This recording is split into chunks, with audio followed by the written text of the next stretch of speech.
Lobby po ikinasal na nga sa kanyang boyfriend na isang British film producer. Sa haba-haba ng prosesyon, sa simbahan pa rin ang tuloy. Yung ay kakasal, gusto mo magkaroon ka ng baby, gusto mo mailagaan ng baby mo, sige na magpakasal ka na. Nasaktan, nagdemanda, nagpapadeport. Pokwang, mamang, kabitiran pa rin daw ang pinapairal sa puso. Walang mag-move on! Pura Luca Vega versus people of the Philippines. Pwede ba? Huwag tayong luka-luka. Hello! Welcome back to my channel! Magandang araw! At kung anong oras nyo man ako napapanood ngayon, ako ituloy-tuloy nyo na yan. Maraming salamat. Ako ay magbibigay ng mga mula sa puso, patas at mga balanseng opinyon para sa ating latest showbiz issue ngayon. Makikiosyoso pero hindi makikisawsaw. Makikisali pero hindi makikigulo. Ako ang inyong umartes na maghahatid sa inyo ng mga intriga, Nemya Chikadora! At ito ang latest. Wow! Lobby po ikinasal na nga sa kanyang boyfriend na isang British film producer. Lobby po, ikinasal na sa kanyang boyfriend na isang British film producer na si Monty Blanco. Ginanap nga noong August 26 ngayong taon ang kanilang pag-iisang dibdib sa isang pamosong Cliveden Hotel sa England. Nasaksihan nga ng kanyang malalapit na kamag-anak at kaibigan ang katatapos lamang na kasal na isang garden wedding. Nagkatagpo ang kanilang landas taong 2019 at makalipas nga ang 2 taon sila ay na-engage. At ngayong taon nga sila naman ay ikinasal. Bakas na bakas nga ang kaligayahan ni Lovie at napapaiyak pa ito habang nakatrahe di boda at naglalakad papunta sa lalaking pinili niyang mahalin para tanggapin ang seremonya ng kanilang kasal. Patunay ito na may mga nagtatagumpay talaga sa isang long-distance relationship dahil si Lovie ay aktibong aktres at modelo dito sa Pilipinas habang ang kanyang fiancé ay nakabase sa United States. Tiwala, respeto at pagmamahal, tiyak na matatagpuan ng kanilang mga puso ang isang kabanatang uumpisahan na naman nila na silang dalawa na ang magkasama. At ang tanong na lamang ng mga netizen, mag-aartista pa ba ito o pipiliin na lamang ang tahimik na buhay habang bumubuo ng pamilya? Pero malabong tumigil ang magaling na aktres na ito.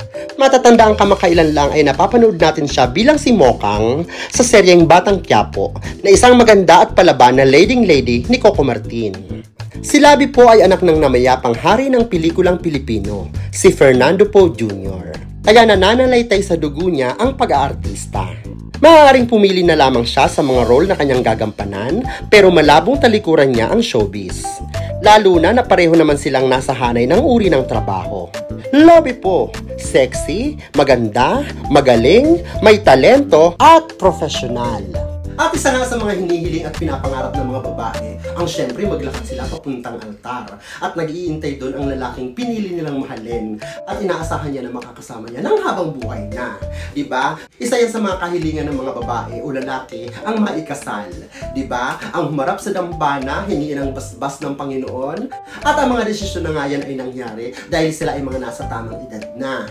Naranasan din nila ang mga pangungulit ng mga kamag-anak, mga kaibigan. Kailan ka ikakasal? Gusto mo magkaroon ka ng baby? Gusto mo mailagaan ng baby mo? Sige na magpakasal ka na. Ang daming mga ganun sa paligid. Lalo kung sinasabi mo na sa kanila na nakita mo na ang the right one para sa'yo. Diba? Dahil sabi nga ayan, sa haba-haba ng prosesyon, sa simbahan pa rin ang tuloy.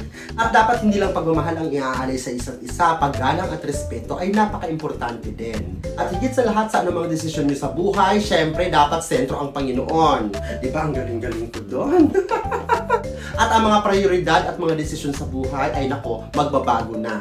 Dahil hindi na kayo dalawang tao, kayo na ay isa. At ang problema ng isa ay poproblemahin mo na din. Ang sakit ng isa ay iindahin mo na din. Ganun yun.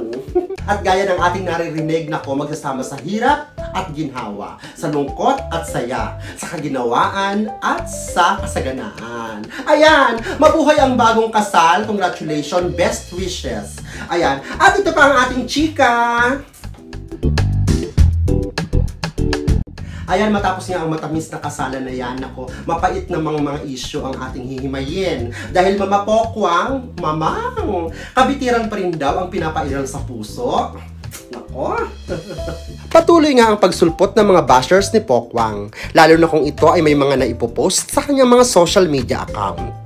Nitong mga nakaraang buwan nga, ay tuloy-tuloy ang pag-post ng sama ng loob ni Pokwang sa kanyang dating partner na si Leo Bryan. Napawang mga negatibo at sama ng loob. Pusong luhaan, iniwan at umasa.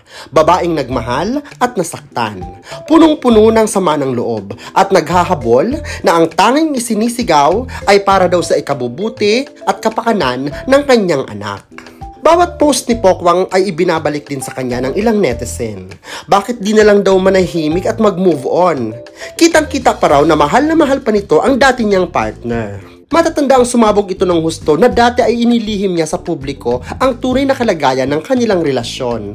Pagtatakip, pagtatanggol at pagtitiis. Pati nga ang mga kamag-anak niya ay kinontra na rin ni Pokwang alang-alang sa lalaking kanyang minahal. Kaya may pinanggagalingan ang galit ni Pokwang. May karapatan siyang sumigaw dahil sa kirot ng kanyang sugat at may karapatan siyang lumaban alang-alang sa kanyang anak. At kamakailan nga ay nag-file si Pokwang na ma-deport si Leo Bryan para makaalis ng bansa. Dahil para sa kanya, mas madali siya makakapag-move on kung wala dito ang dati niyang partner. Tama nga na maliit lang ang mundo. Mas maliit ang Pilipinas, pero mas maliit ang showbiz kung saan maaari silang magkita anumang oras. Kaya ito ang kanyang iniiwasan. At maging sa mga nababalitang bagong kasintahan ng kanyang partner, nakakapagbitaw ito ng mga hindi magagandang salita. Bagay na sa kanya lang din naman ang pagbabalik ng puna at pambabash ng mga netizen. Move on! Move on, girl! At wag ng bitter. Yan ang sigaw ng mga netizen. Wag na kayong sumali dito dahil alam ko ang ginagawa ko. Sagot naman ng lola mo.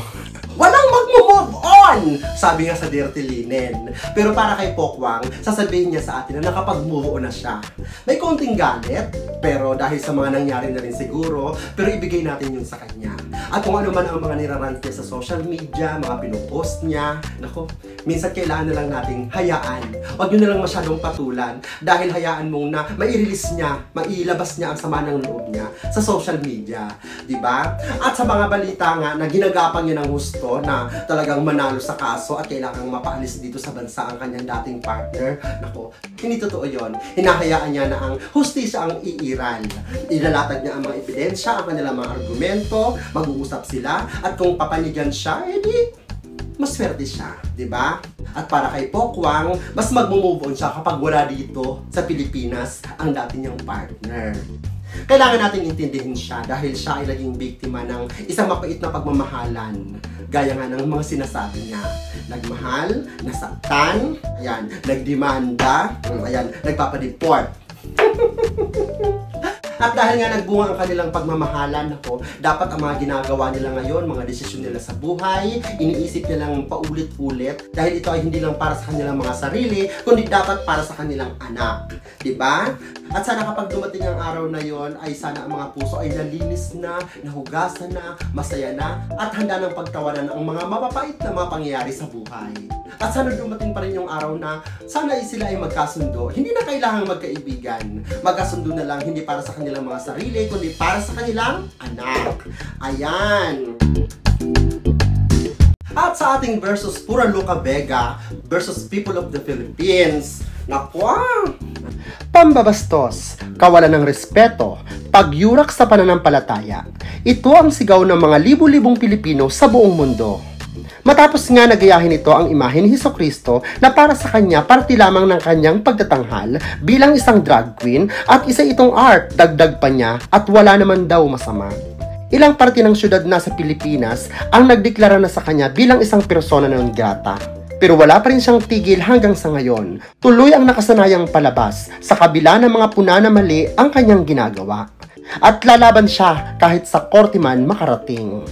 Ayan, malinaw na siya ay nakikipag-argumento pa rin at may mga ipinaglalaban at binibigyang katiwiran ang kaniyang mga ginagawa. At nakikita ko nga nitong mga nakaraan na parang wala siyang pakialam at patuloy lang siya sa kanyang mga gustong gawin. At sa kabila nga yan ang kaliwat ka ng mga panawagan na siya ay tumigil na, humingi ng tawad, itigil niya yung ginagawa niya dahil siya na ngayon ay isang persona non grata sa iba't ibang dako ng bansa. Nako, alam mo, ang bawat katwiran na yan kapag ipinaglalaban, kailangan pag-aralan mo ng gusto. Kasi, syempre, ang sentimiento mo sa sarili mo, wala kang ginagawang masama. At syempre, ibibigay natin sa'yo yan dahil patas tayo. Pero, tandaan mo na marami na ang nag-call out sa'yo. Maaaring kung isa, Sige, ipaglaban mo. 2, i-push mo. 3, sige lang. Pero tingnan mo, ang dami-dami na. Ultimo kapwa mo mga drug artist, hindi na-appreciate ang ginagawa mo. Kung hindi pambabastos sa ating mga kapatid sa Katoliko. Di ba? Alam mo kung sisimplihan mo lang ang argumento, ilabas na natin ang relihiyon.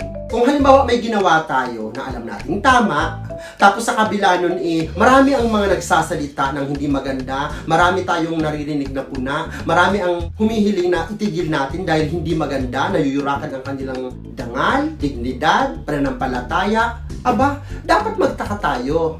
Hindi lang sarili ang iisipin, kailangan isipin mo rin yung mga nararamdaman ng mga tao. At ang mga taong ito ay hindi 5, hindi 10. Diba? Mga syudad ito, lalawigan, na mga nananawagan na para tumigil ka na, para humingi ka ng tawad, at ikaw ay dineklara na persona non grata. Pero talagang makapal ang peslak dahil humihingi pa ng tulong pinansyal para lumaban sa korte. Diba? Naku, ano ba? Huwag tayong loka-loka, ma'am. Alam mo, ang mapagmataas, mga palalo at mga sarado ang pag-iisip, nako, wala tayong dapat pag-usapan yan. At hindi ko na kailangan makapag-argumento dito dahil para sa akin, kung napag-aralan lang sana ang salitang respeto, wala. Hindi kailangan lumaki ito at hindi tayo aabot sa ganito. Ay nako, pwede ba? Huwag tayong luka-luka. At maraming salamat. Kung kayo pa ay may mga opinion, suggestion, i-comment down below. At syempre, sa mga hindi pa nagsusubscribe, baka naman mag-subscribe na kayo. Hit the bell button para updated kayo sa mga chismaks at ganap ng inyong all-around kasama at kachika, Nemia Chikadora! Ayan, tapos na ako.